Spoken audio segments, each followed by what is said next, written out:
thing is that high social media use is almost everyone I know. It's my friends, it's my family, my colleagues. 90% of 18 to 29-year-olds are on social media. We spend on average 2 hours a day there.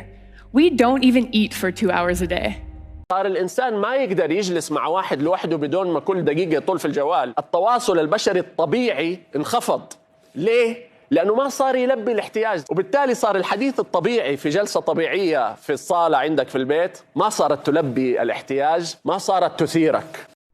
I have pulled back from Twitter almost entirely in the last 4 months. We really have no idea what they're doing to us. You know, you ain't seen nothing yet. The people in Silicon Valley have plans that...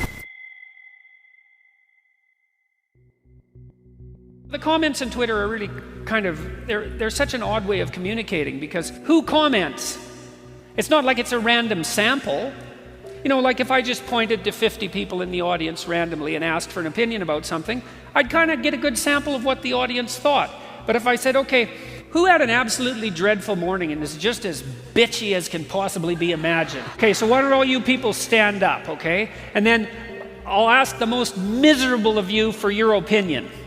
That's kind of what Twitter's like. You don't know what the hell's going on with the person who's commenting. You don't know if they are even real, if they're hiding behind some false pseudonym, or if they're trolling, or like I said, if they just had an absolutely miserable day and need to, you know, throw a dart at someone to alleviate some of their stress. So, and that's a problem with social media in general, all these new communication technologies that we've evolved. We really have no idea what they're doing to us. I mean, they're really, really hard on young women in particular. Young people now, they're just followed by paparazzi, essentially, constantly. And I've watched that with the young teenage daughters of many of my friends. God, it's miserable. We know that there is some relationship between the amount of time people use Facebook, for example, and their mental health, which means the more they use Facebook, the more depressed they are.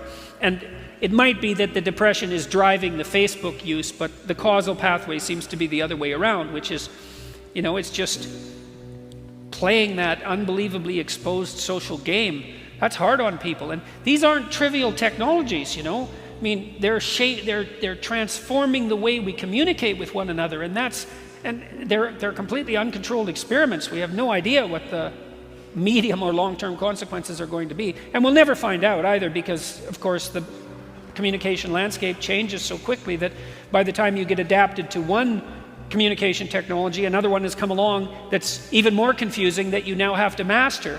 And so, well, that's why it's necessary for everyone to develop their own modicum of wisdom, I believe, because I don't know how else we're going to be able to deal with this technological transformation that's going to come across, is already coming across us like a tidal wave. And you know, you ain't seen nothing yet. The people in Silicon Valley have plans that, well, that make you think that the whole place should probably be bombed just for the safety of the rest of us.